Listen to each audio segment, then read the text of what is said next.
The four refineries in the country located in Port Harcourt, Warri and Kaduna have a combined installed capacity of 445,000 barrels per day.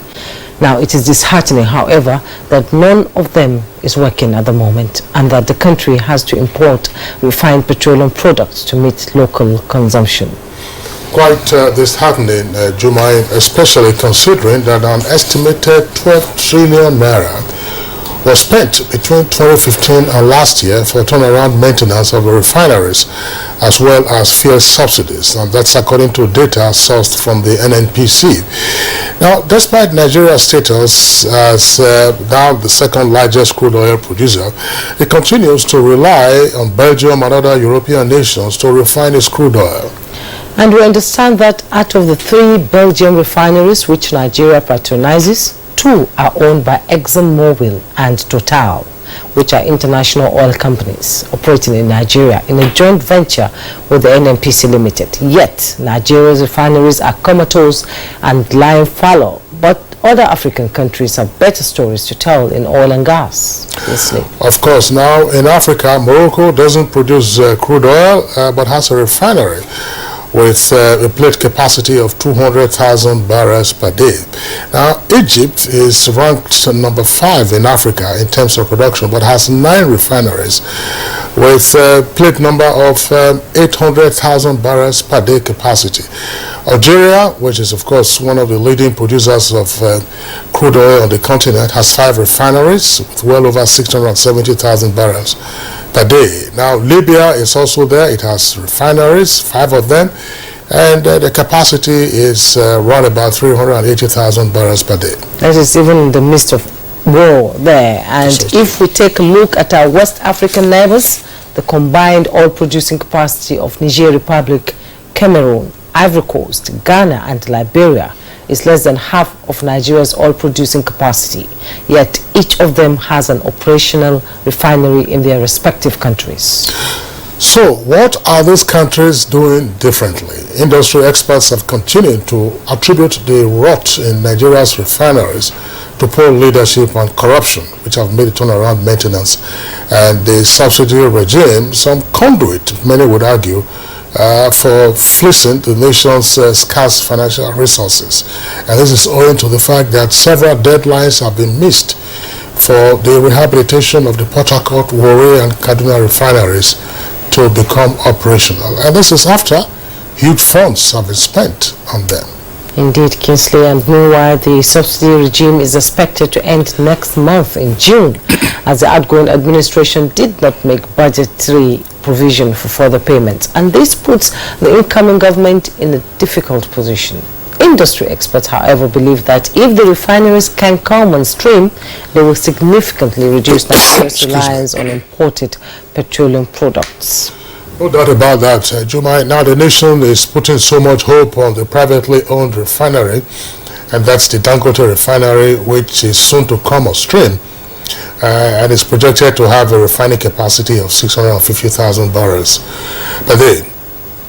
There are many who also argue that the Dangote refinery will still need to buy crude from Nigeria, and of course that will be at the international price. So there will still be some uncertainty if it will be the ultimate solution to the country's refined crude oil crisis. And don't forget that modular refineries are also on the cards. But will the incoming administration explore these initiatives, and what will be the magic wand to bring the country's refineries on stream? Now, these are issues which we shall take up with our guests on Good Morning Nigeria today. I am Jumai Yusuf. And I'm Kingsley Osadolo. I join my colleague Jumai to also welcome you to the program Good Morning Nigeria. We're live as always on the network service of the Nigerian Television Authority from the nation's capital of Abuja. Now, in the course of the program, we will have a business review and newspaper, of course, review as well. In the meantime, we'll join our colleague Nolin Belame, who has the highlights of the morning news. Good morning, Nolin. Good morning, Kingsley and Jumai. Good morning, Nigeria. Here is the morning news. The federal government says it has completed evacuation of Nigerian students stranded in Sudan. More than 2,000 Nigerians were airlifted back home in 15 flights batches. Says it will continue to combat cybercrimes and other related offences through appropriate legislations. The Solicitor General of the Federation and Permanent Secretary, Federal Ministry of Justice, Beatrice J.D. Agba, affirmed this at the end of a week-long training the trainers on cybercrime and electronic evidence for judges and prosecutors. Convinced that building effective repository of knowledge and expertise in electronic evidence on cybercrime prosecution will certainly ensure skilled prosecution and effective judicial proceedings. I therefore commend the global action on cybercrime extended of the Council of Europe, the West African response on cybercrime and fight against cybercrime, and the Federal Ministry of Justice of the Federation for this initiative. The National Drug Law Enforcement Agency, NDLEA, has made several arrests and seizures across Nigeria. 2 businessmen were arrested at the Nnamdi Azikiwe International Airport in Abuja for allegedly ingesting cocaine pellets. They excreted 193 pellets of the illicit drug after 3 days in custody. The agency also raided drug joints in Kano and Abuja, arresting 185 suspects with different quantities of illicit substances. Meanwhile, NDLEA says it has intercepted parcels of cocaine from Saudi Arabia and Canada, seized tramadol pills, other opiates, and apprehended several drug dealers across Nigeria. NNPC Limited, in collaboration with its partners Tantita Security Services, have busted a company fraudulently involved in crude oil theft. A barge with 700 barrels of illegally loaded crude was set ablaze to show crude oil thieves that it cannot be business as usual. A sewage truck was coming into this place and going out. As at that particular point in time, we did think, or our thoughts then, was that it was actually coming here to process sewage. It did about 2 trips. It was on the 3rd trip. We didn't think that there was going to be that much sewage in this place for a truck to be coming in and going out, and we had to apprehend the truck. So upon getting the truck and inspecting it, we discovered it was carrying crude oil. Nice is described as a substitute word for a person strong enough to tolerate everything and soft enough to understand everyone. During the last 1 week, the world turned attention to this special breed of professionals with the 2023 campaign theme, Our Nurses, Our Future. Mothers come with a lot of packages: care, comfort, patience, love, sacrifice, and the list is endless. Across the world, the role and importance of mothers in the society resonated in churches that observed the International Mother's Day.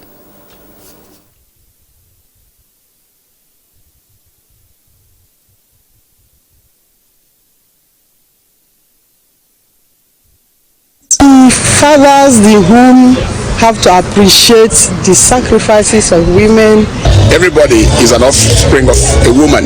You can't come into the world except through a woman.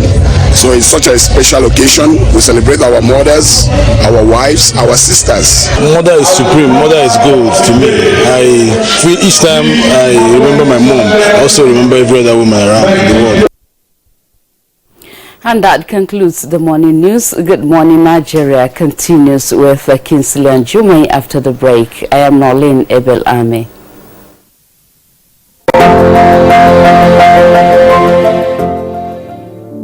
As I stand before you, I don't have a diplomatic passport. Not because I don't want it, not because I cannot have it, but because I don't want to get indulged. Pure and simple.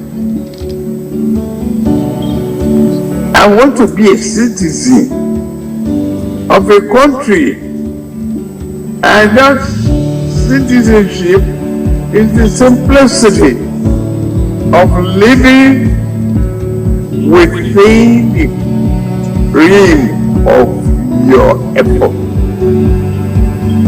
Please, let's build Nigeria together.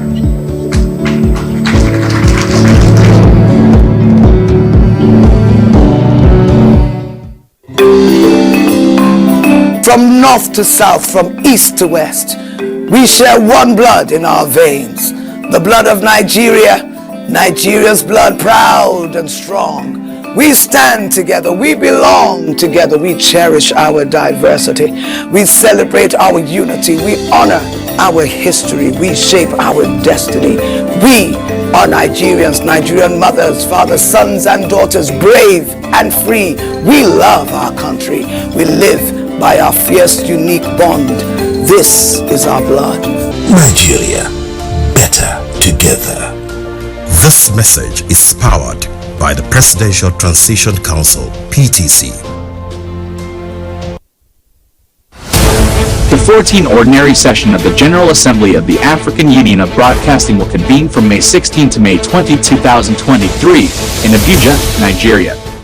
Over 200 participants comprising professionals and stakeholders from the audiovisual industry will converge to deliberate on the theme, Impacts and Challenges of African Broadcasting in the Digital Transformation of the World. The session will also dedicate its attention to the following pressing topics: the acquisition and exploitation of broadcasting rights for major sporting events, the African Continental Free Trade Area (AfCFTA) as a driver of sustainable development, the African Health Agenda with a focus on the challenge posed by the spread of cancer on the continent, and the inaugural edition of AUB Show, an initiative geared towards promoting African culture, particularly its young talents. The 14th Ordinary Session of the General Assembly of the AUB is a 4-day event designed to galvanize and give impetus to African television broadcasting. Good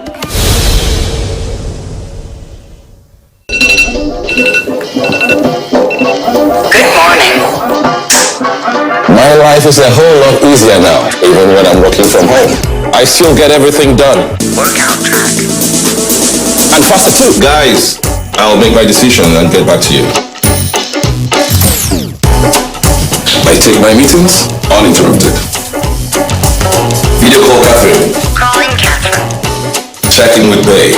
No cracks. Go, go, go! Behind you, behind you! And when it's time to bond with my friends across the globe, I connect seamlessly, all thanks to my Airtel router. Delivery is here. Thank you. Be like me. Stay connected always with the Airtel home broadband. Who are you talking to? It's nothing. You're talking to me? No. Airtel, the smartphone network. My name is Giftiro Bremach. I am in Basic 2. I am from Oba Community Primary School 2. The people from Ubeg, representative from the Abia State Government, headmistress and teachers from Oba Community Primary School 2. My fellow pupils, ladies and gentlemen, good day. We welcome you to this unique occasion. We thank our President Muhammadu Buhari for the school feeding program. Some of us do not eat while coming to school, but this school feeding has helped us a lot. May God bless our presidents and governors in Jesus' name.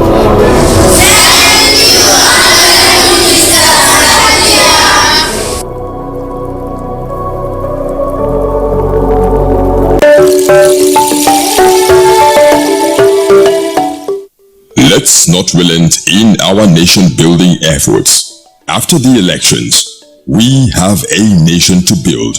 Elections have come and gone. Let relationships and friendships continue. Nigeria, better together. This message is powered by the Presidential Transition Council, PTC. You're watching Good Morning Nigeria on the network service of the NTA. Next is business news with Tope Alabi. The governor of the Central Bank of Nigeria, Godwin Emefiele, said the banking sector was committed to expanding foreign exchange supply in the country, noting that the RT200 program has made significant progress in export proceeds repatriation since its establishment in February 2022. For exporters flying the flag of Nigeria in the international market, the Bankers Committee and the CBN expressed readiness to partner with them on achieving their goals. The third edition of the biannual RT200 Non-Oil Export Summit with the theme RT200 Challenges and Prospects to Success in Lagos reviewed the progress made so far from inception of the program in the first half of 2022 to date for greater results going forward. Nigeria's RT200 FX program is a repatriation rebate scheme aimed at improving the inflow of stable and sustainable foreign exchange into the market with a view to raising $200 billion in foreign exchange earnings over the next 5 years from non-oil proceeds. Meanwhile, the Nigeria Employers Consultative Association, NECA, has expressed concerns over the newly introduced Fiscal Policy Measures (FPM) and Tariff Amendment for 2023, scheduled to take effect from the first day of June 2023. This, according to the president, Adewale Smart Oyerinde, is as a result of alleged dwindling foreign direct investment to Nigeria, which he said recorded only $1.06 billion in capital importation in the fourth quarter of 2022, bringing the total capital importation for the 2022 fiscal year to $5.33 billion.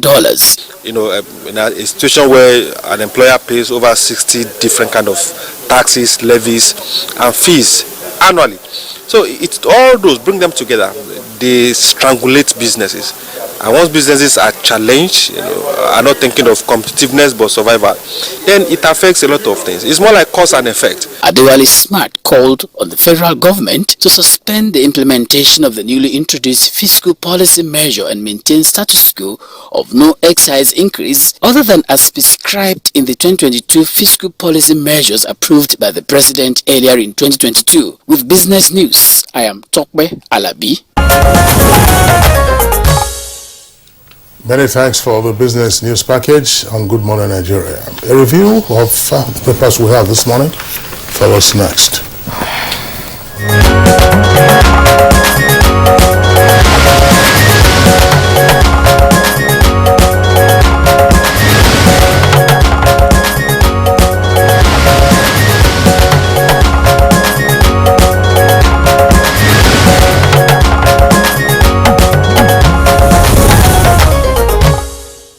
Our newspaper reviewer Chukwudi Okole-Ubaja is in the studio. Good morning, Chukwudi.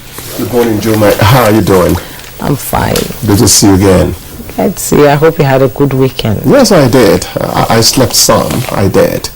Yes. The cold is still there, but it's getting out gradually. Kingsley, I see you joined the league. Well, you know, I hope you don't add me to it again. We're in the rainy season, and the Federal Capital Territory has been experiencing some thunderstorms and quite some flashes of lightning. Yesterday again was no exception. And the temperatures are good. They're good, but of course the consequences is what you get. The cold. As much as you try taking warm fluids, when your sleep gets interrupted, particularly early in the morning, which is the best time to sleep, and you have to be rushing to the studios, your immune system will have to, of course, compensate. Compensate for that. So that's what we keep doing. But of course, we always enjoy being on Good Morning Nigeria because there are millions of viewers out there, not just in the country, but elsewhere around the world. And because of the large population of Nigerians outside of our shows, there are many Nigerians who get to tune in, they join us online, and others, of course, access it via YouTube. And the many segments of our paper continue to be of tremendous attraction to them. So we applaud them, we appreciate them, and we also value the feedback that they give to us by way of comments, and more particularly the fact of the sobriety of Good Morning Nigeria and they focus on issues rather than mere tantrums and endless vilification of ourselves and our country. Thank you, Kingsley. Well, on that note, let's quickly go through the papers we have in the studio this morning. I'll begin with the Leadership newspaper. And above the masthead, we have Senate queries 10.4 billion judgment debt disbursement. Senate queries 10.4 billion naira judgment debt disbursement. You find the details on page 6. Discourse. NAC approves disconnection of electricity debtors after 12 days. You find details on page 28. Just below the masthead of the Leadership newspaper, 14 days to go. Tinubu will rescue Nigeria with proper planning. That's coming from elder statesman BC Akonde. Find it on page 7. MTN Nigeria, Dangote Cement, top most profitable companies on NGX. You find the details on page 25. Man kills mother over failure to give him 10,000 naira. Find details on page 23. $800 million loan. Sarah plans legal action against World Bank. Find details on page 7.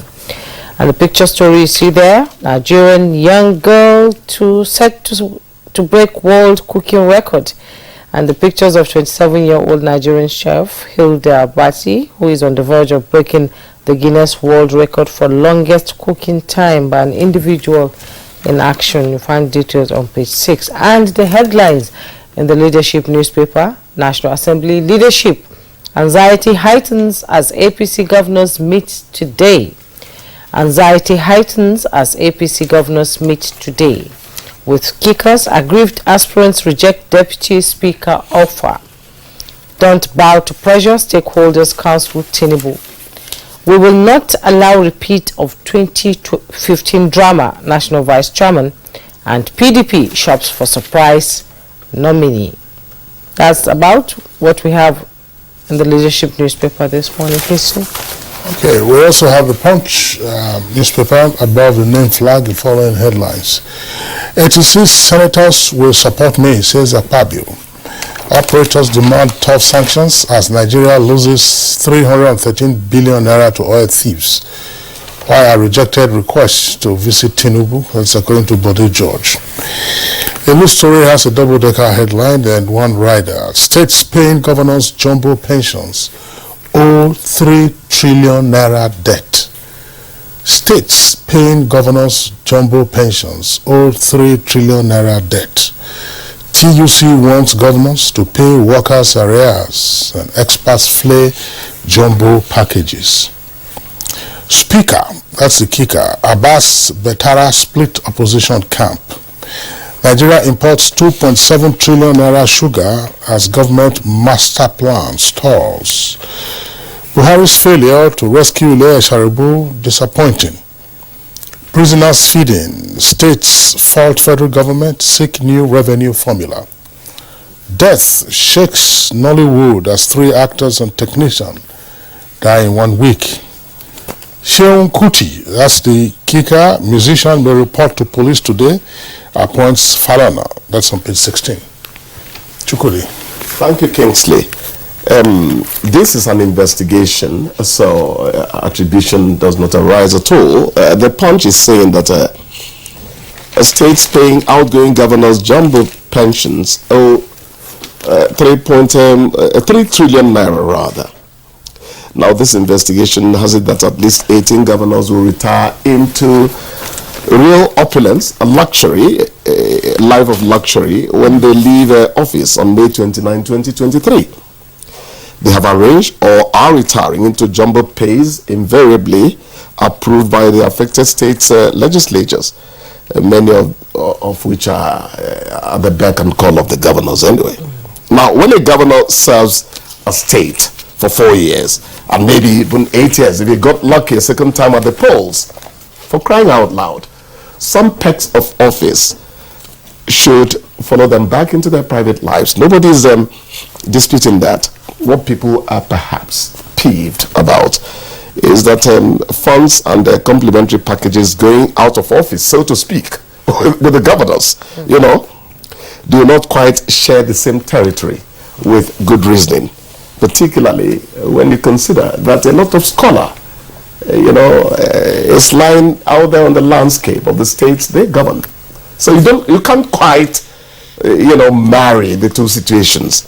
But then, this is a situation we have to contend with. The question is, if the governors don't receive those or these jumbo packages, will they necessarily go into poverty? Is it that they have no business to go back to? Because this is something I mentioned the other time. We should stop voting in people who have no business to return to. Politics is the business. Oh dear. Politics is not supposed to be a business. Yes, but politics is supposed to be service to my people. You're actually taking a break from making money to serve humanity. Then you return to prove to the world that it's not as if I was indigent. The way we are interpreting it is a big problem. What famine are these governors storing up resources to fight? You want to ask. I think that what causes it all is the rub my back, I rub your back relationship between the governors and the state legislators.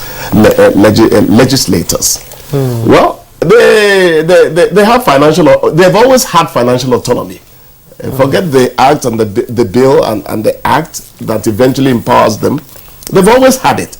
How do I mean? When the state executive presents their budget, these people have a way of saying, well, we're not saying we won't approve this, but you also must permit this from our side and all that. So it becomes a question of, subtle blackmail, maybe understandable blackmail between the two of them. But anyway, what the Punch is saying is you can't take too much money out of the system over a period. It's going to be till they die, when there is so much money owed creditors. And I think it makes sense. We need to look into that. Quickly, why I rejected request to visit Tinubu, that's PDP bigwig, Bode George. He actually says that some APC people visited him trying to mend fences. He said at a point that if the president-elect, he was not president-elect then, if Asiwaju Bola Ahmed Tinubu becomes president, he might have to check out and all that. I think they are actually trying to get him not to check out. But Bode George is a man I treasure a lot. You see, Juma, while they are all looking for politicians, I'm looking for statesmen. When what was it now? There was this. It's not a gang up. It was a protest by mainly APC people when the president, before President Muhammadu Buhari, that's Goodluck Jonathan, was there, occupying Nigeria. So when there was a little brouhaha, David Mark, Senate President then, was out of the country.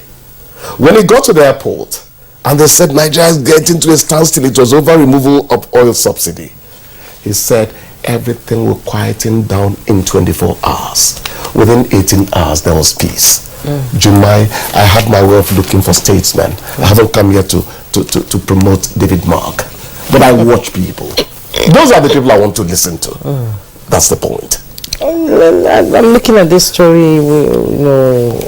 Yesterday was Mother's Day, and then somebody suddenly killed his mother over 20,000 naira. This is 10,000. She was supposed to give him 20, and she gave him 10 because he requested for 20.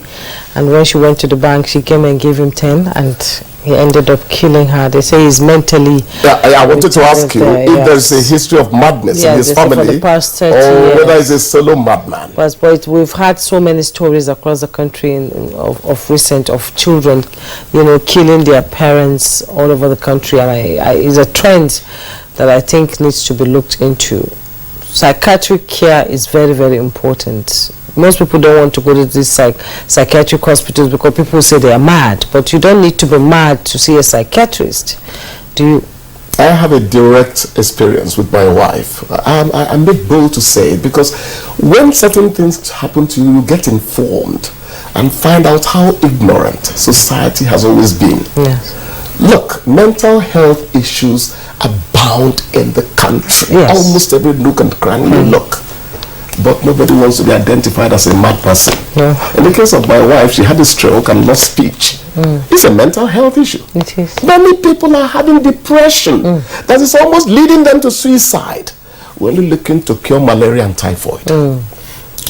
Yeah, unfortunately, Chukudi, I know that a number of families are suffering in silence and seeking to conceal, mental health issues.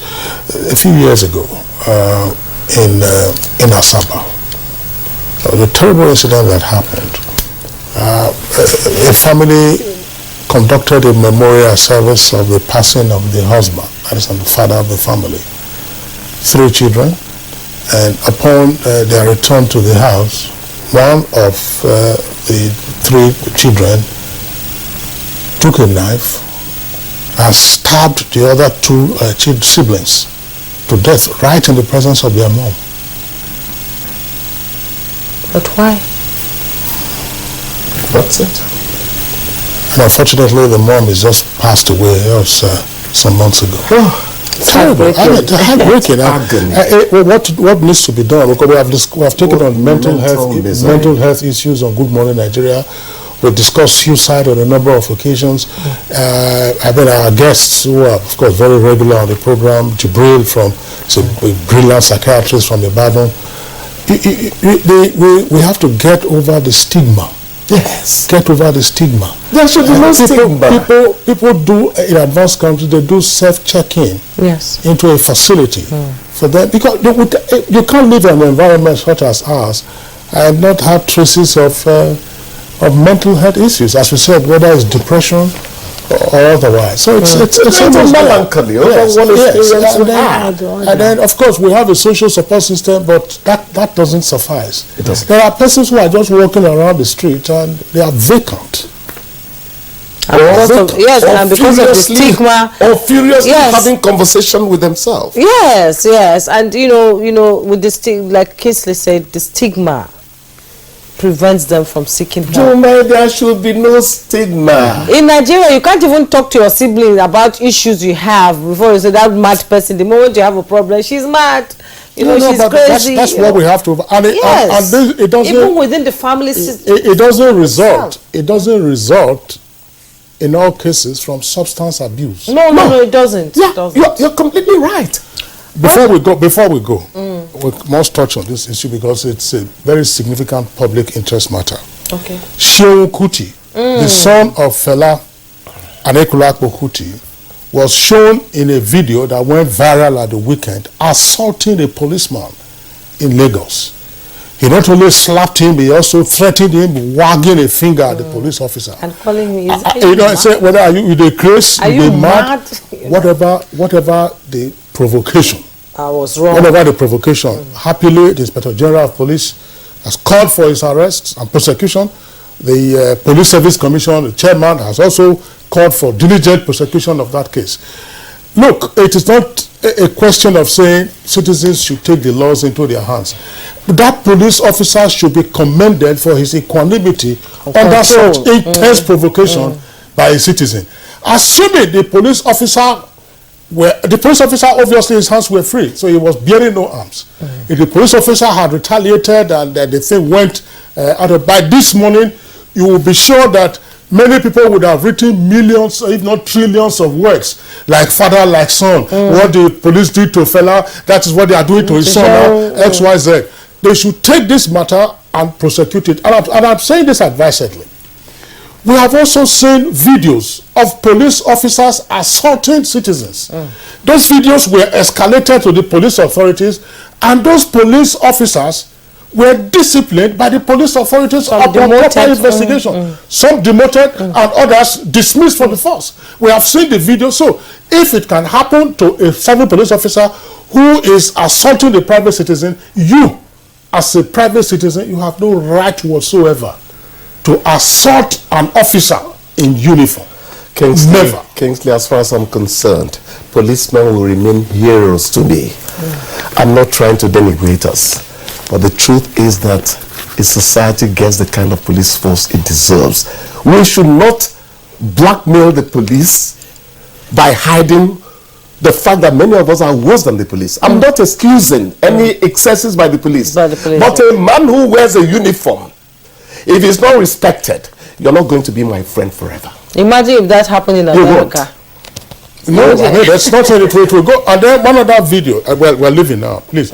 I don't know whether you have seen this. It's very disgusting, and I hope the police authorities have also seen the video. It went around sometime last week. There were some a set of, please pardon this, irresponsible young persons who were spraying money on a goat. A goat. I didn't see that. Well, on that note, you're watching Good Morning Nigeria. He said irresponsible. It could be a ritual. Yes, our conversation. Our first conversation this morning borders on fixing the nation's moribund refineries after May 29th. And to set the tone for our conversation, let's now join. Okay, we'll take a break. When we come back, I'm just so excited. You know, goat, actually, I sort of lost track. We'll take a break. When we our conversation will begin. Just stay. This is Good Morning Nigeria on the network service of the NTA. Our first conversation this morning borders on fixing the nation's moribund refineries after May 29th. And to set the tone for our discussion, let's see this background report by our correspondent Abdusalam Jibril. In late 1965, Nigeria's first oil refinery at Eleme near Port Harcourt began operations with a capacity of 38,000 barrels per day, enough to meet domestic requirements at the time. Due to the demand to satisfy a rapidly growing economy, another refinery was constructed and began operations in Warri in 1978 with a capacity of 100,000 barrels per day. In October 1980, a third refinery with a capacity of 100,000 barrels per day began operations in Kaduna, while a fourth refinery was completed 9 years later at Eleme, increasing Nigeria's refining capacity to 445,000 barrels per day. While available data from the Organization of Petroleum Exporting Countries OPEC say Nigeria is Africa's biggest oil producer, some experts note that the nation's moribund refineries have left the oil and gas industry in crisis, forcing the country to import fuel to meet its local needs. They maintain that the 4 refineries over the years have become dilapidated and idle due to mismanagement, and not even series of turnaround maintenance have turned any one of them around. Some other analysts have stressed that while it is important to ensure that Nigeria refines its crude oil locally to ensure availability of petroleum products at reasonable prices, they called for measures to address the huge resources spent on turnaround maintenance without good results. Some independent investigations reveal that the Nigerian National Petroleum Corporation (NNPC) spent close to 2 trillion naira on maintaining refineries from 2015 till 2021. They insist that over the years, the refineries have guzzled billions of naira in the name of upkeep, and yet could not produce any barrel of refined oil for domestic consumption. Fuel subsidies have also become contentious in recent years. In February this year, the NNPC says that the country is spending over 400 billion naira monthly on petroleum subsidy. Some industry stakeholders stress that these funds spent on petroleum subsidy are no longer sustainable, and that the subsidy regime has become conduit for corruption, as well as leading to the smuggling of cheaper gasoline from neighboring countries. With Dangote refinery about to come on stream, is it the solution to the country's oil and gas challenges? Modular refineries have also been identified as a possible solution to boosting the country's refining capacity. Will the incoming administration explore these initiatives? Guests on the program will be speaking to these issues and more shortly. Thank you very much, Abdusalam Jibril, for that background. With us to discuss these issues, we have two regular guests on Good Morning Nigeria. And of course, the focus today is on the refineries, and they are also energy experts. Let me welcome Engineer Yabagi Yusuf Sani, regular Good Morning Nigeria. Many know him as a politician, but of course, he's an energy expert to the core. We're glad to have you this morning. Thank you, Kinsley. All right. And also the other leg of energy, that's away from electricity.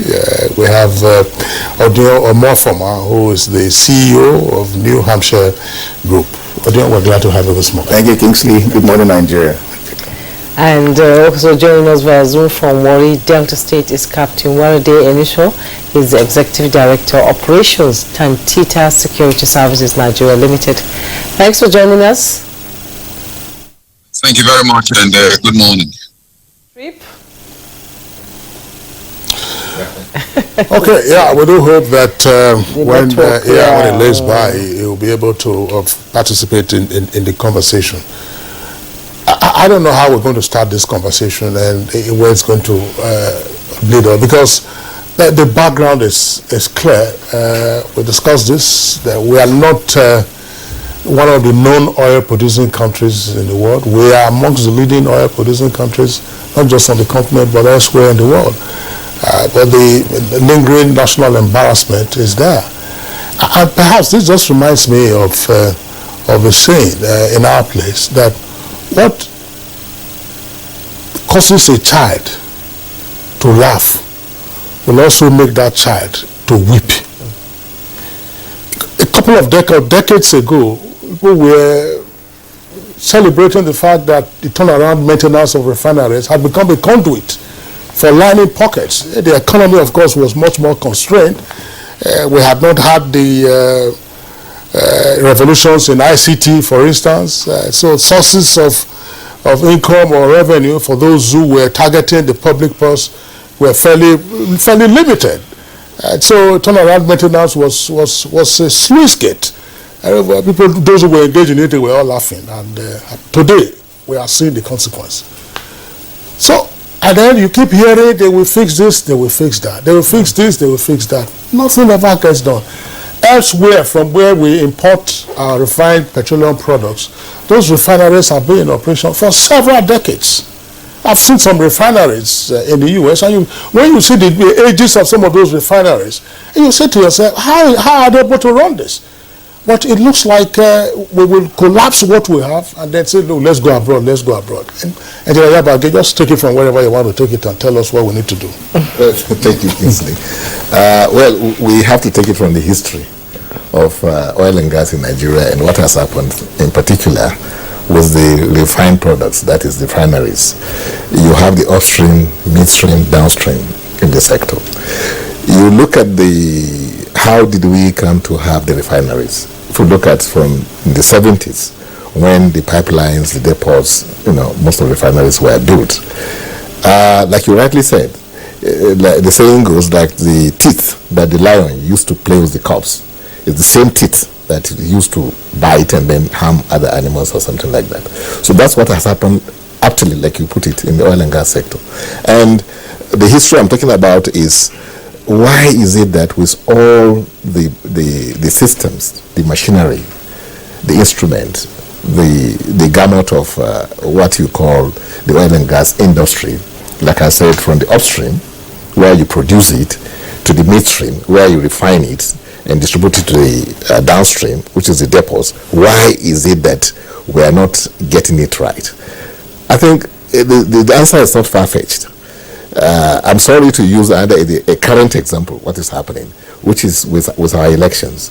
It wasn't that we didn't have the instruments, the technology, and everything that other countries have, and they have made very good, conduct very good elections with. But Nigerians, it is just because we have Nigerians involved. That's the only missing link with us taking advantage of those machinery and what they're supposed to produce. Coming to the oil and gas sector, the country is one of, if not number 6, I think number 7, largest producer of crude oil and gas in the world. We're in the OPEC, We play big in OPEC. In fact, most of our ministers or personnel have become heads of OPEC, from Rwanda to Barakimbo to, they are there now. So we are not small fish, fry in the something. So then the question you ask again is, the systems I mentioned, like you have what is called SCADA systems, supervisory control and other data acquisition systems, which means as large and huge as the facilities are, you can sit in the comfort of your office or even mobile and be able to control and respond to all these systems, be able to know that. Don't say because it's big. No, the industry has developed such that it doesn't matter how large it is. You can still control and ensure that you get the right output from the facilities. Then you have SAP, which is the systems and other system applications and products used to now plan, the enterprise resources planning, softwares, which we have. NMPC has all of these things I'm talking about. It's not that they don't have them. I was involved in one of them, so I know for a fact that we have everything that the countries you mentioned. How are they getting it right? We have those things here. We spend billions of naira in them. For instance, like I tell you, look at the history. When the pipelines and depots and refineries were constructed, there was something called telemetry. It's part of the SCADA system.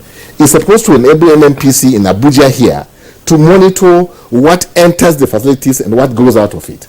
Meaning that the product accounting, which is at the bottom, because if you cannot really account for your finances, your inventory, how do you run that system? You cannot. But you know what?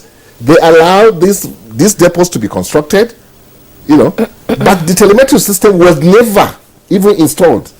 I know for a fact that the cartons that brought those things are there, and if those things were to be installed, you will now be able to reduce the stealing that we are talking about, the wanton stealing that has now become the order of the day in the industry. From the beginning, the people that sold these systems to us are aware that you needed something to be able to control a far, located facility, so that you can be able to know how much am I making, how much product has entered into my system, how much has gone out of it. All these things, we have them.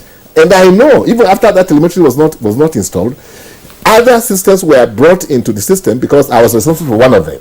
Because I worked for NIT, NIT gave me a job to carry out a study to determine how effective and reliable information coming from the industry are for financial planning, for national planning and things like that. And we conducted this study for almost 1 year. We came up with a result which was known before, even because we know that the metering systems were substandard. In some places, you don't even have meters. And where you have them, they are not used in the manner as it's being used in other climes. So these studies are available to even NIT and the government. But again, government took a decision after our study. They made it necessary for NMPC to now acquire those systems that will enable them, as they are sitting in Abuja here, they will know what is happening in Port Harcourt, in Kaduna, in Lagos, all the 17 depots they have in this country. They can control them. But guess what? It's never used. 3 times these systems were installed. So if you don't have a system of knowing how much is being stolen or how much is coming into your system, how much is going out, how do you really expect to be able to manage, and be able to sustain in a sustainable manner, the environment? Another thing is this: we allocated 445,000 barrels of crude oil as installed capacity for domestic, consumption, with the best of intentions, so that domestically we will have this crude oil, that we can use. But what happened? They killed those refineries. Turnaround maintenance you are talking about is turnaround thieving. Turnaround theft. It's not turnaround maintenance, because we all know what was happening in those turnarounds. Even the GMD, the GEC or NMPC today, Melekari, he said it. For 20 years, he said turnaround maintenance is a conduit for stealing. That it has never worked. Poor management. It was a clear case of stealing. So there is an industry capture, in Nigeria, as far as the oil and gas sector is concerned. And we all know what is happening. Look at Dangote refinery that everyone is celebrating. Yes, I know Dangote refinery is coming 650 or something like that barrels, per day. kudos to Dangote and to the business community. But the issue is this: shouldn't NNPC be ashamed of themselves that you can't run 445,000 barrels, as facility? A private sector has come up and doubled what you are even supposed to produce, and you are now celebrating without shame. That Dangote is coming. Every time you talk to them, saying we have 20% in Dangote. To hell with that 20%. They should be in prison. Some of them, they are prison materials. Believe you me, and we know it. So the point I'm making is that I salute the courage of Dangote, and I also encourage other businessmen to come on stream to do similar thing, because oil for sometimes will still be an important factor in energy supply to the economies, not only Nigerian economy but even the industrial world that we're talking about. So the issue, Kingsley, that we're having with the refineries, that's just it's the, perhaps you can say, the symptom of what is happening. But the real issues is corruption. Corruption is the real issues, and I don't know why, if GMD knows that for 20 years that there has been mismanagement and billions of dollars have been spent, were they given to spirits? Are they not human beings? Some of them are still living in this country. Why can't they call them to come and answer questions? Because they know they have established that what they did was wrong. I'm talking about NNPC themselves coming out with this study. So why did they leave them to be like? So our refineries will not work, even with the $1.5 billion that we are spending on Port Harcourt to refine, to do another turnaround, thieving, stealing of our resources, because that's what it is. And I'll tell you why I say what it is. If you go to those refineries as I speak today, they can challenge me. You don't have working meters in those refineries. And I bet you, by the time they finish those refineries, you don't have a working meters. All these trucks that are going to depots to carry, our fuel, they use dipstick, manual. So it's between the man taking your product, the national product, and the staff. How much do you pay him that you think he will be honest with the country? So because I have gone to all those depots when I was working for Naiti. I went to the terminals. I slept on Bonga, Shell, for 7 days to understand what is happening. Do you know what is happening, Kingsley? Those facilities who are exporting crude oil out of this country, the staff of DP are they were sleeping on that facilities, but 7 o'clock a.m. they are supposed to be there to supervise these vessels that will depart, but they don't. 9 o'clock, the guys are still sleeping in their bedrooms. So after the ships have sailed, gone, it is then that the man will come out and give you paper to sign, and he will sign. I challenge them to tell me it's not true, because I slept there and I saw it. That's what I call a firing point from you this morning. It's quite sad. It's disheartening what is happening in Nigeria. And Mr. Odion, we are celebrating the private sector, that is Dangote refinery. I'm sure everybody knows that our refineries are old because we've not been having turnaround maintenance. Generations, like from 30 years old, don't even know that we had a functional, refinery back then. And if we can celebrate Dangote, why are we not keen into private sector participation in our refineries in Nigeria?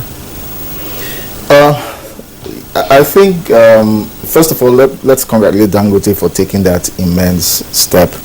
And if you trace Dangote's roots, in 2006, his consortium, Blue Star Consortium, he had partnered with Mr. Otedola and Transcorp, then owned by, Transcorp Group, to bid for Port Harcourt and Kaduna refineries. And the consortium won the bid, only for the bid to be reversed in 2007 when the then late President Umaru Musa Yar'Adua came in, and NNPC, the GMD of NNPC then, who interestingly was also called Yar'Adua, convinced the president with the help of the labor unions that NNPC could fix the refineries, and so there was no need selling the refineries. I remember Blue Star made serious down payments for the refinery, and I think government had to refund their money. So from that process going forward, I think Dangote then had that vision. He was going to build one, and it's taken 6 years. Hopefully the refinery will be commissioned sometime this month. Commissioning and operations, two different things. So hopefully end of this year, next year, it might start full operations. But it's an immense project. But he's not the only one who has built a refinery that is working as we speak. In Edo State, we've got 2 refineries that are operational. They're called modular refineries. And it's one of the initiatives of the Ministry of Petroleum to say, okay, let's bring more people into the refinery business.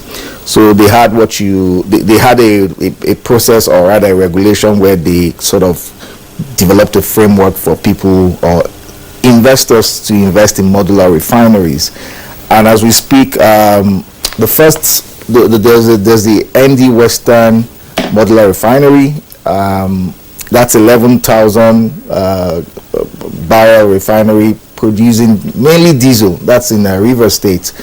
There's the Walter Smith refinery in Imo State. That's a 5,000 barrel refinery. There's the Edo refinery. That's about I think that's about 6,000 as well. And then there's the DuPont midstream refinery. DuPont is 11,000. Modular refineries by regulations can't exceed 30,000 barrels. So you've got these refineries that are scattered around, but they really can't do much. The other thing is that these refineries are not very sophisticated. So the best they can do is produce diesel and the other heavy products from petroleum. Yes, you can put in certain components that will give you petrol at the end of the day, but it's very expensive. That's why only very serious-minded people go into producing gasoline using the modular refinery route. But as we speak, people are focused on doing refinery or building refineries. The question is, how quickly can the ones planned by Ezekiel in Bayelsa? I think Ezekiel's is planned to be 100,000 barrels. That's a huge investment. How quickly can they raise the funds and then push, get the project to start operations? But 3 or rather 4 are currently in operations as we speak, but they don't really produce petrol. They all produce diesel and the heavy byproducts of crude oil. Okay, Ojo, thanks for that information. Again, we'll come back to explore the other aspects. Earlier, we introduced Captain Waredi Eniswo, who was with us via Zoom. If he's still there, all right, yeah, well, he's there. Captain Waredi, I would like you to weigh in here. We're looking especially at our refineries. We're not talking about some of these bullfire or the crude and environmentally debilitating procedures that persons use illegally. Well, Nigeria has 4 refineries, 2 of them in the Port Harcourt area, 1 in Warri, and then the other in Kaduna. From your knowledge of the industry, just what is the challenge with getting these refineries to work? Okay, thank you very much. I think, when the refineries were built initially, nobody anticipated the problems we're going to face today. Now, what are the problems? Now, a refinery process, as far as I can understand, is a continuous process. If you somehow, somewhere break the process, to reset the whole process can be very, very expensive. Now, as you would have realized, in an environment where pipelines are being breached by criminals and vandals, it is very, very difficult to operate seamlessly in that kind of place. So that is a very, very big problem. However, sanity is within the situation, and or let me say sanity is coming. But on the other hand, when we started this pipeline protection project, we went into the communities and did a bit of a liaison work, a research work, and whatever. We discovered that a 1 liter bottle of the coal fire fuel they used to get was being sold at about 100 or 200 naira or something thereabout, which they use for domestic use here and there. But in the height of stopping all these projects, all these illegal refineries from carrying out their acts, 1 liter rose to about 800 naira, and that was really, really a big leap. It was not small for the people at all. So, riding on what the previous people have said, definitely at some point, we really have to think about making the refineries to work. But we keep comparing what is happening outside to what is happening inside of Nigeria. Now, it is very, very difficult for government to be holding on to things like refineries. If you investigate most of the successful refineries around the world, they are operated based on private sector. And I think the government is moving in the right direction by supporting people like Dangote to go into these things. Because the bureaucracy in government is too difficult to be able to handle projects as big as refineries, projects with such very, very high level, high tech requirements for maintenance and so much and so forth. You go into approval processes, CEOs are limited in the amount of money they can spend or approve. It has to go somewhere else, and before you know all of that, I mean, the business would have collapsed. So I think there will be a private sector or private or public-private partnership process or partnership that will be able to come in between and solve most of these problems. Mind you, in order to solve this, it's not just going to be the private sector and government coming in. You also have to make sure that the stealing of Nigeria's oil should stop. Because if it does not stop, even if the private sector comes in and somebody breaches the source of the crude to be refined, is going to be a very, very big problem. And the private sector will just be discouraged and they will abandon the project, just like it became a bit of a pain for the government also to continue. So just the private sector alone is not enough to solve the problem. So that's my take on it for now. Thank you. Okay, thank you. Let's come back to the studio. Yabagi, the unions in the oil sector are technically against privatization, bringing the private sector into the refineries and all that. But government itself cannot run it alone. It's quite expensive. But we've heard of partners like Shell and Chevron and having refineries outside the country where we take our oil to, they refine this oil and sell it, bring it back to Nigeria. What about the other end products from the oil? What happens to it? Are we really bothered to ask ourselves that question?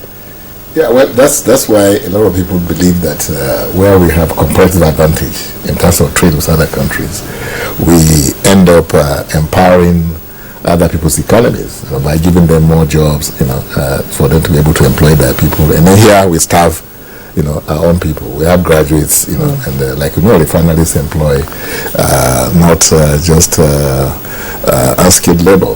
A huge number of skilled laborers are always employed.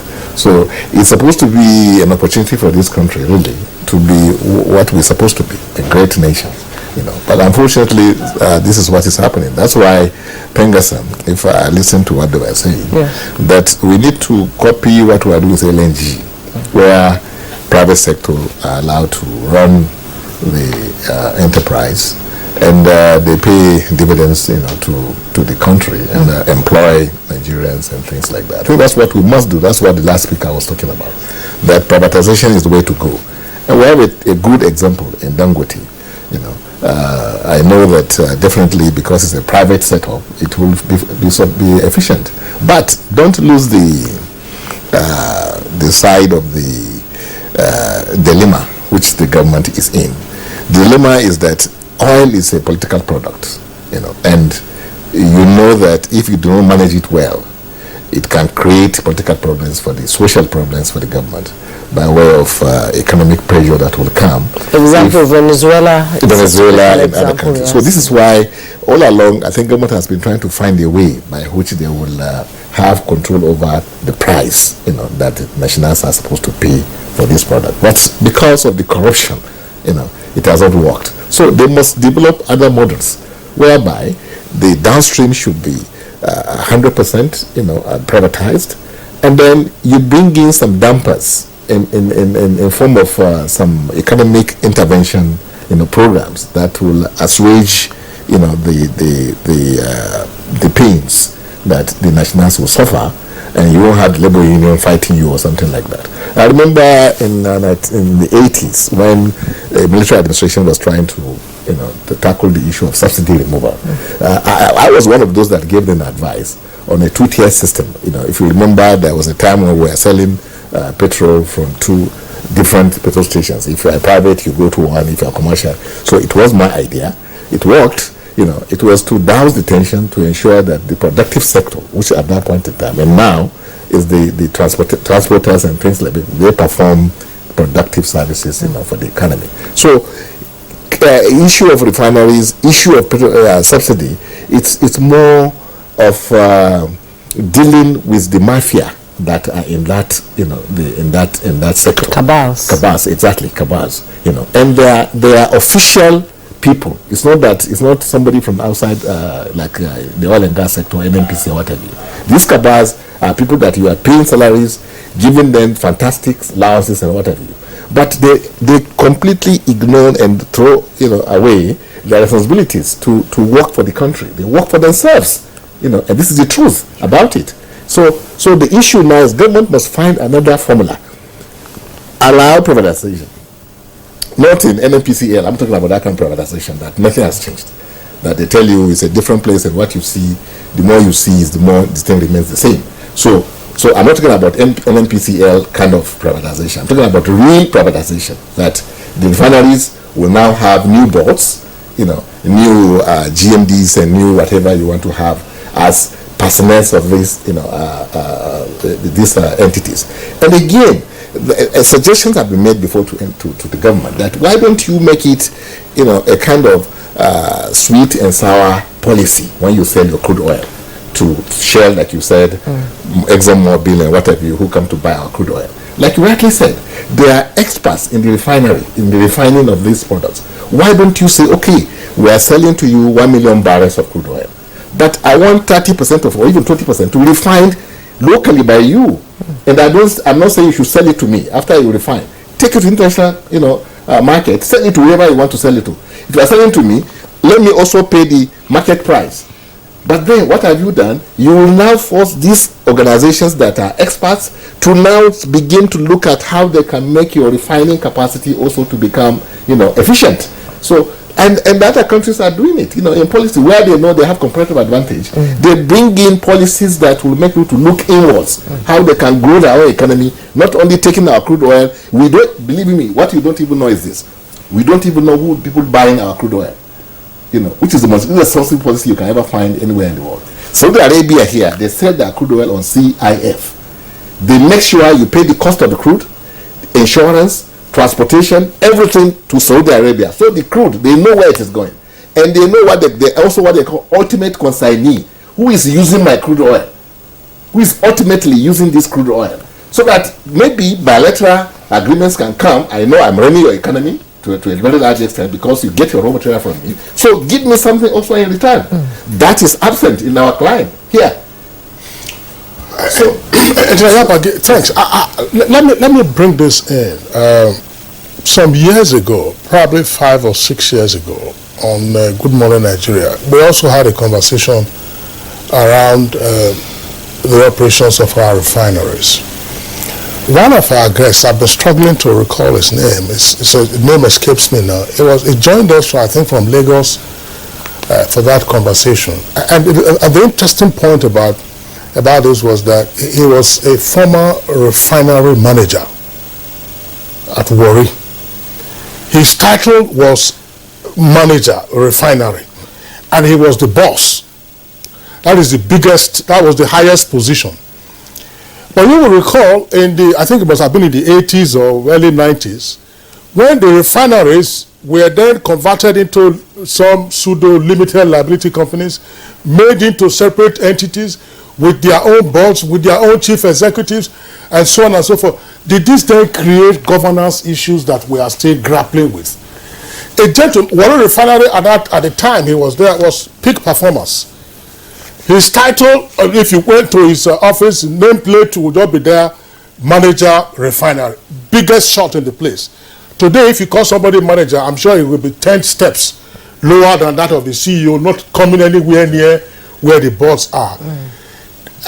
Now, this is part of the inheritance that NNPCL has today.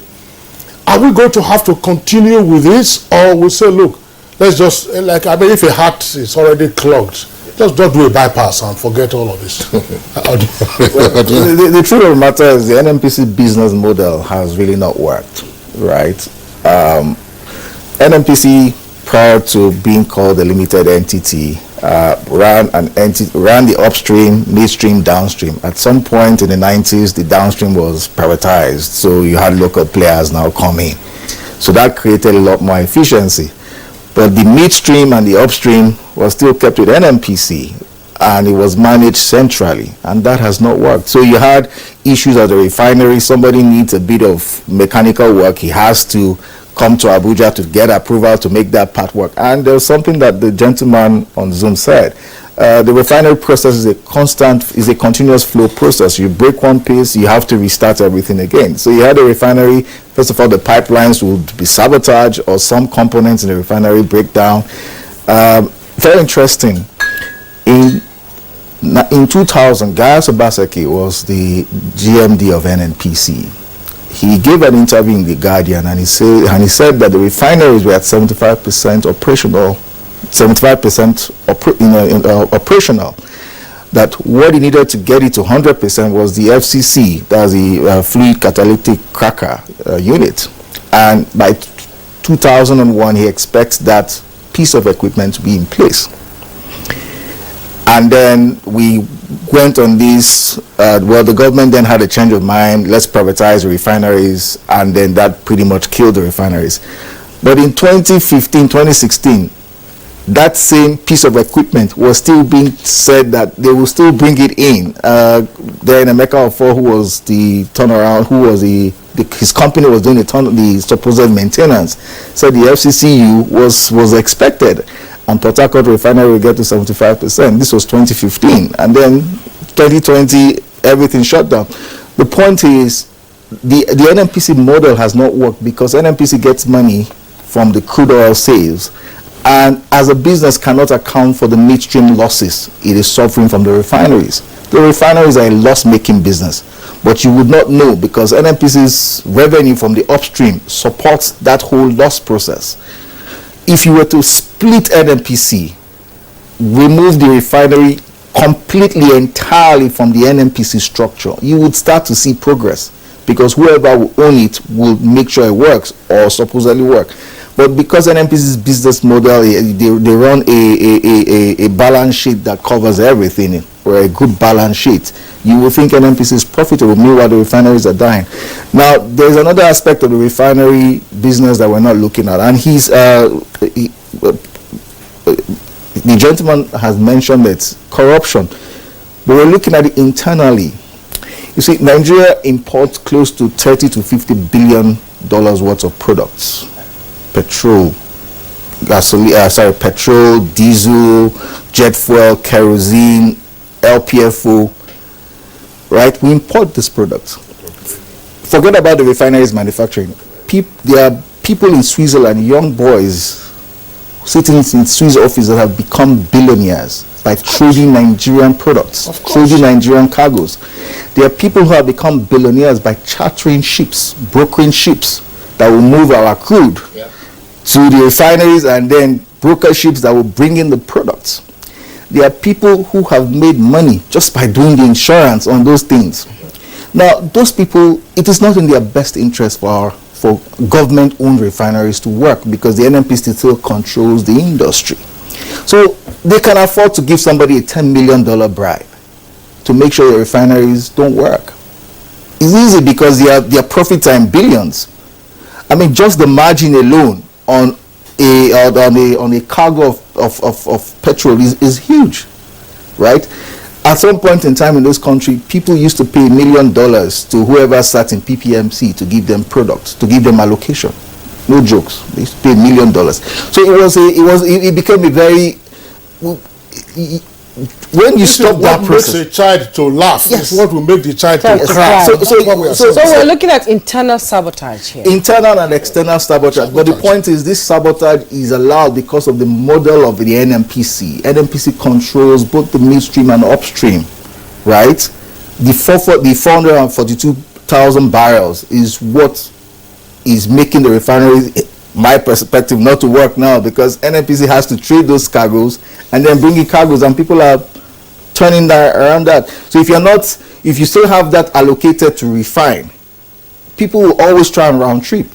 So remove the refinery business off NNPC, or better still, just kill the business. For instance, Kaduna refinery, so long as you have pipelines connecting Kaduna from Niger Delta to Kaduna, you will always have breaches on those pipelines. You would always have breaches. So Kaduna refinery will never work, right? The Port Harcourt refinery, luckily, is close to, you can move products by ship. Warri is connected to some pipelines. Luckily, you can still move by ship. Dangote did the smartest thing. His products will be brought in by ships. It's not connected to any oil field. Odio, thanks. Let me just throw this in. During the military regime in this country, one of the decrees that was passed prescribed capital punishment, which is death by firing squad, for anyone who breached oil pipelines.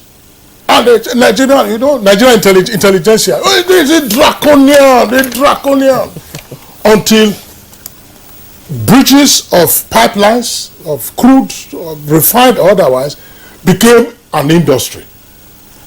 I'm not saying tie people to the stakes and just shoot them, but there was an indication that this would amount to economic sabotage from which the country would bleed. When we keep importing, the scenario you just described, Odio, this is where our forex is going. We are a rich country, but we are also a poor people. And extremely when we say President Muhammadu Buhari said he would take out 100 million Nigerians out of poverty. Today, people will say, no, there are now 133 million dimensionally poor. These are some of the contributory factors, many would argue, to what we are doing.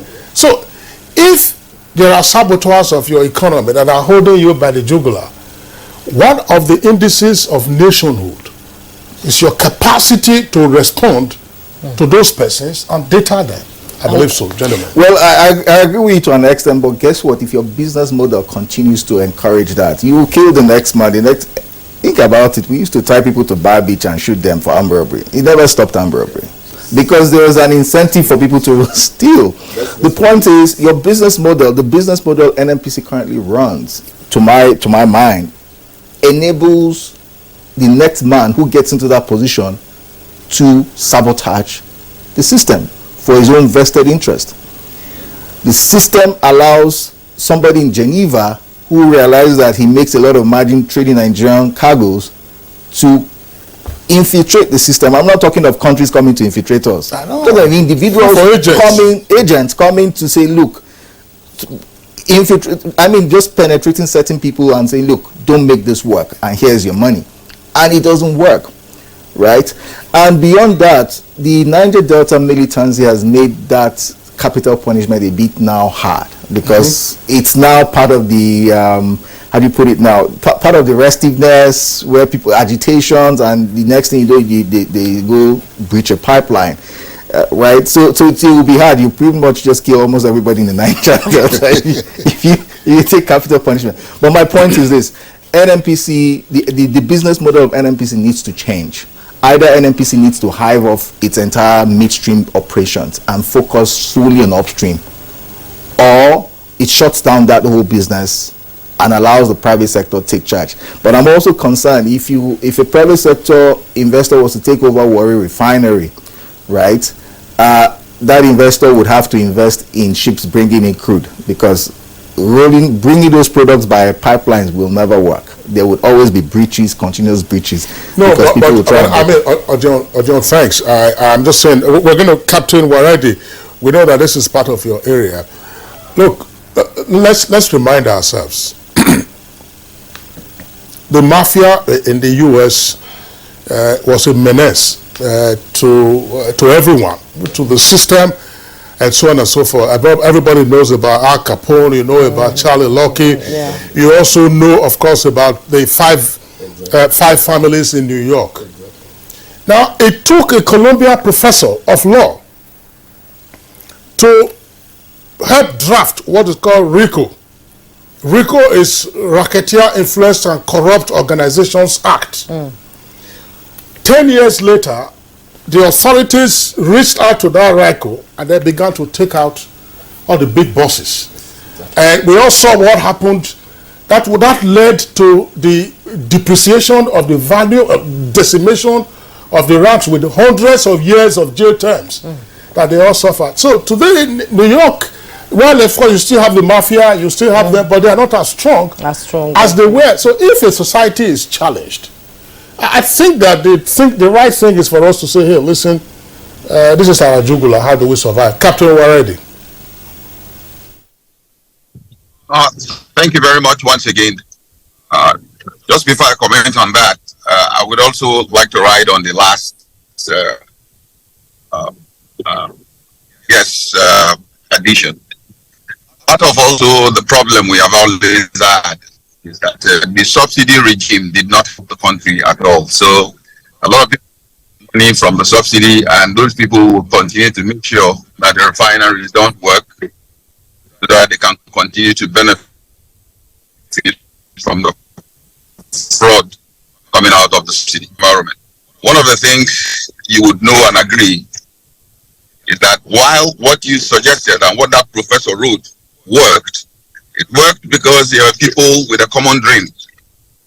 But in our own case, what is our common dream? We don't have a common dream. We only have individual dreams. So because of the individual dreams, we have a very weak, and I repeat, a very, very weak enforcement system. If not, there are things in place to make things work to some extent. But because of the weak enforcement regime we have, every angle seems to be filled up with compromise. You know, people keep thinking of, oh, how am I going to take care of myself in case anything, or in case of that, or in case of this. So it is very difficult. And not until we deal with our weak enforcement regime system, you could write a manual of 1,000 pages. Nobody is going to, you know, what we understand most here is the use of force. And if that force is also not strong enough, it is going to be very difficult. And we need to really look at that seriously.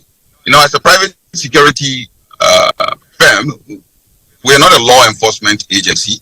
So when these things come up, definitely the law enforcement agents would also have to key into the dream of the country to make sure that, yes, this is where we are going to go. Anybody who goes outside of this rule is going to face the brunt of the law and this and that. So I think those are part of the things we have to follow. But it's not going to be an easy battle because we're only looking at it internally. We're not looking at the external influence with similar interest. The external influence of sabotaging Nigeria is far higher, far higher than what is happening internally. You have refineries outside, as said, you know, that are making billions of dollars from Nigeria's neglect. You think they're going to just allow you? No. You suggested that the IOC is a part of it. You know how much jobs they have created in their own countries, you know, by virtue of the fact that ours don't work? No. So all these are challenges. And you have our neighboring countries also who are heavily dependent on the cheap, illegal, and illegally refined fuel coming from Nigeria. So there is a lot of diplomacy to do outside, you know, a lot of trading to do outside, a lot of threats also that, look, if you do not, or if you're somehow somewhere caught as a country sabotaging Nigeria, we're not even going to send you anything. I think there must be some policies, external and foreign policies like that are going to help us buoy our vision for our country also. So that's my contribution on this for now. Yabaji, this is a conversation that keeps coming up every time a new administration comes in. That is the high point of discussion. We're going to work on the refineries. We're going to work on the refineries. This incoming administration already has a lot on its plate. removing the oil subsidy and, working on the moribund refineries we have in this country, where do they begin from, actually? Where do they start from to get it right? Drastic situations, need drastic action. You must tackle the issue of what we have, the hub of corruption, which is what you call NPC today. And either you get rid of that organization and then bring in, because a foul soup, whether you add salt, you add pepper, you add whatever, it will remain foul. There's nothing you can do about it, believe me. So we must take very serious approach to solving, like Kinsley was saying, of the mafia group in New York. In fact, he said it before me, I was going to mention it actually. It's part of the things I want to mention. Okay. That Nigeria's oil and gas sector is a mafia group. And the incoming government, I'm happy that I hope that this administration, the president-elect, gets to be in power. Because this country requires somebody rugged, with the knowledge, the kind of knowledge that it's coming from, because it's coming from the private sector. And I know that it's the kind of person, and the kind of person I hope people that will come around him will also be those that have this country at heart. Because as a president, he has no choice but to work for these people of this country. But what remains now is people that are going to work, directly with him. Whether they will internalize, the issue of working for Nigeria to get us out of this unnecessary rut that we are in. It's not, Nigeria does not deserve this. We have no business to everything we are suffering from. Because like the gentleman here was saying about people sitting in, in Switzerland or whatever. That's what I said. Saudi Arabia has cut out all these things. What they do? I said CIF. Costs of the product, you pay it there. Insurance, you pay it in Saudi Arabia. Freight, you pay it in Saudi Arabia to the Saudi Arabian, nationals or so the money remains in the system. In the system, you have, here is A4B, free on board. Bring your vessel. Where you take our crude oil to is anyone's guess. That is the most irresponsible way of running a sector that is your comparative advantage. You just leave it to its own fate. Whatever happens, that's what it is. I told you about my work with Naiti. Out of that work, 2 gazettes came out. It was Aganga, who was the Minister of Federal Ministry of Trade and Investment at that time. Aganga told me he went to a meeting in New York, and at that meeting, the CEO, the Shell International, attended that meeting. And when the CEO of Shell International stood up to speak, the very first thing he mentioned, Nigeria has introduced something that they are trying to understand what it's all about. Yeah. And when we came for a meeting here, the IOC's CEO say over their dead body, this thing will never work. And it never, well, under what do you call it, Jonathan, we are fighting them to get it to work, and it started working. But unfortunately for us, when Buhari came on board, he appointed one of them that we are fighting, which is Kachuku, who was then the vice president, ExxonMobil, to be his GMD. So that was the end of the story. So Nigeria is a captured, is a captured system. The industry is captured, and a president must take drastic action to get it out for Nigeria. Okay, Engineer Yabagi Yusuf Sani, thank you very much. This will be an ongoing conversation. The key thing, of course, is the national interest. We can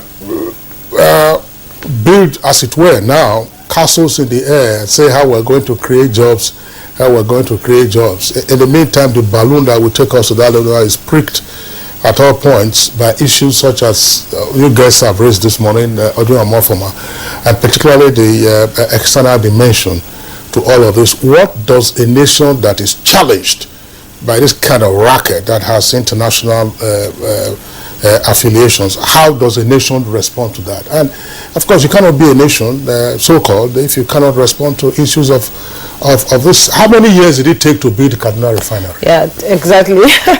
Well, gentlemen, we thank you for coming on Good Morning Nigeria this morning. Engineer Baji Yusuf, an energy expert, thank you so much as usual. Audio Omo energy expert and CEO New Hampshire Group, thank you so much for your contribution. And our guest via Zoom from Wari Delta State, Captain Waride Eniso, Executive Director Operations Tantita Security Services Nigeria Limited. We appreciate your contribution to the conversation. We'll take a break. When we return, our second conversation will begin. Do stay. You're still watching Good Morning Nigeria on the network service of the Nigerian Television Authority. Our second conversation this morning is on the National Aviation Conference organized by the Federal Airports Authority of Nigeria. And with us in the studios to discuss this, it's our pleasure to welcome NAF, Mark Abraham Inajo. He is General Manager, Safety Services of FAN, and also the alternate chairman of the Conference Planning Committee.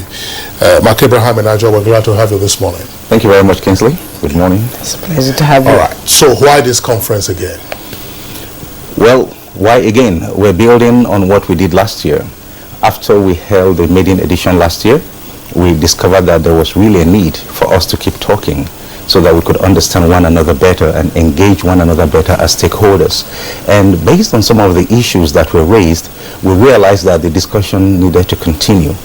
And the industry was yearning for such a platform, for such interaction. So we're building on what we did last year.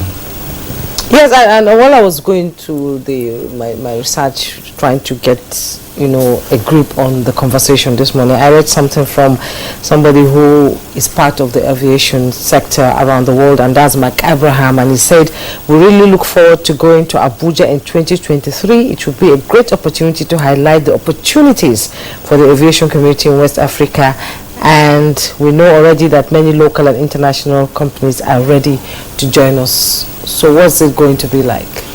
Okay, like the person rightly noted, there are tremendous opportunities in the aviation industry in Nigeria. We're only scratching the surface.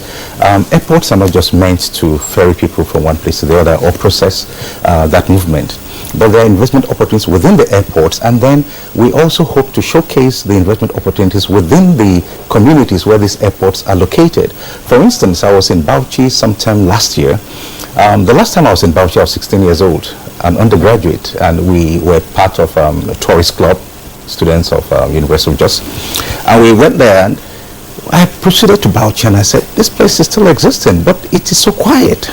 Why is nobody talking about it? This should be a tourist destination. The airport there should be busier than it is. So these are some of the things we're hoping to showcase. So we're engaging with the state governments to also come tell us what people can benefit from investing in their states. What is the theme for this year's conference, and where and when is it taking place? Okay, the theme is we're looking at the sustainability of the aviation industry in Nigeria, and rightly so, because the industry has been bedeviled by a number of challenges internationally, and we typically say it's one aviation. So what happens to the aviation industry in one part of the world will impact on others. Of course, we do have our peculiarities, which we're also going to be looking at. So we want to look at the sustainability of the industry from the perspectives of different players, the operators' perspective, the regulators' perspective, even from an economic perspective. So we're going to look at all this. And then we're also looking at the impact of brain drain on the industry, because it costs a lot to train an aviator, because a lot of our training is denominated in hard currency. And you know what has been happening to that in this country.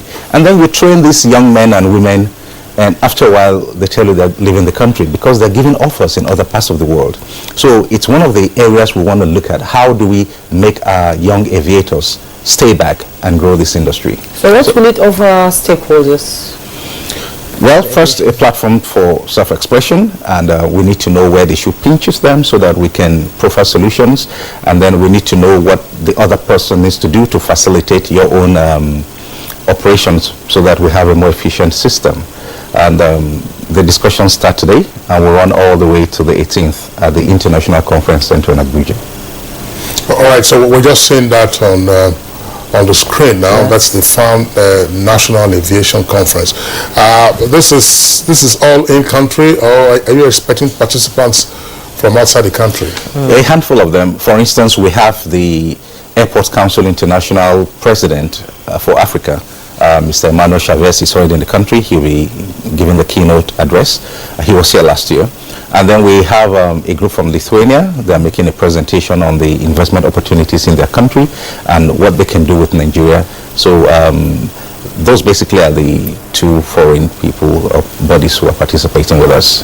You talked about challenges bedeviling the aviation industry, and one thing that I really want us to talk about this morning is the challenges including flight delays, poor customer relations. Will the conference address these issues? Yes, it would, because we also have the, I think, Consumer Complaints Commission participating. The NTA is empowered by law to deal with customer complaints in the industry. A lot of people don't know this. Your flight is delayed. You don't attack the staff of the airlines, for instance. You make your report to the regulators, and then they would interact with the airlines and find out what could have caused the delay. Now, talking about flight delay, so many things could cause a delay. For instance, before a flight takes off, there's catering service, you know, there's fueling service and all that. These are things that are outsourced to other parties. So the airline could be ready to leave, but if the fueler is delayed, is held up somewhere, the flight cannot take off. So when you hear the announcer says, the announcer says something like, for operational reasons, this could be some of the reasons, you know. So it's not all the time that the fault is from the airline. In fact, most of the time, the fault is not from the airline itself, but from other people who render services that will facilitate the flight. So the passengers need to know this. What are we doing in terms of ensuring greater efficiency from each of these subcontractors that ultimately conjoin to make a flight happen? Okay, I give a typical example with fueling. For instance, when the airport in Lagos was built, you could fuel an aircraft, you know, because there were pipes that were buried and you could do that. Over time, they were not maintained, but now we have resuscitated some of them, and we are working towards eliminating the need for browsers to come to the airside to fuel this aircraft so that it will be more efficient. Oh, that's an interesting development, because I recall some years ago there were flight cancellations and delays on account of fuel supplies, and some persons said, look, you needed to pay cash before we could supply you. The issue of the ruptured pipelines also came up. I think it's from somewhere around Mosimi or so that they get their supplies. Well, is that becoming a bygone issue? Because we also understand, this probably is not within your remit, but we also understand that all our Jet A1 needs are imported these days, whereas in the past that wasn't the case. So, well, that's a national problem. As a country, we import our fuel right now. The refineries are not working, and the aviation industry is not insulated from that challenge. So it's a desire we all have, and we hope the incoming administration will focus on that, to resuscitate our refineries so that access to fueling will be much more efficient and available. You know, so the airlines have to source their fuel almost the same way you go to source your own fuel for your vehicles. You know, so they get fuel suppliers. The price is not fixed because you need to fly, so you have to negotiate with them at the prices they're offering, and that's a whole lot of challenge that they have to contend with. And of course, it's pushed up the cost of the tickets too. Let's talk about your relationship with the labor union in the aviation industry. We've had a lot of crisis happening. Just last week, I believe they said they were to go on strike, and it affects the livelihoods of millions of Nigerians who use that mode of transportation to travel to other parts of the country and the world. And at times, if I'm flying and I don't get a notice that my flight has been delayed, or the flight is not going to the place I want to, you lose money.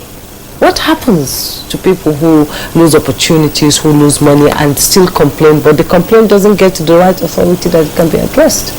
Okay, like I said earlier, the complaints need to be channeled to the right place through the Nigerian Civil Aviation Authority, and then perhaps work with the Consumer Protection Council to address their needs.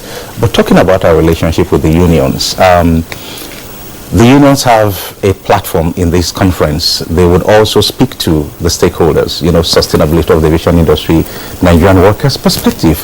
We want to hear what the issues are. We know some of them, but we also believe that dialogue is the best way of resolving these issues. Yes, the current administration, I'm talking about my management now under Captain Rabi Odidu, has done a lot to engage with the unions, and a lot of issues have been solved. A lot of crises have been averted. It's an ongoing discussion. The worker issues, you cannot totally solve them because it's an evolving economy. It has been consistent now.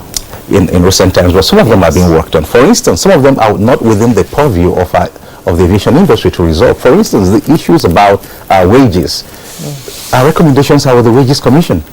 The Honorable Minister has said that he's engaged with them, the Permanent Secretary is working with them, so that this can be approved and then it can be implemented in-house. And this has been communicated to the workers. Well, tell us something. What is the mandate of FAM, Federal Airports Aviation Authority? What do you do? Well, if I were to capture that in our mission statement, it is to profitably develop and manage customer-centric airport facilities. Our business is to give you an airport where airlines can come fly and other people can come do their businesses. So strictly speaking, it's like an owner of a motor park. All kinds of transport companies can come operate from that motor park. Okay, so we provide that facility, and our most important asset is the runway, because you need a runway to land and take off.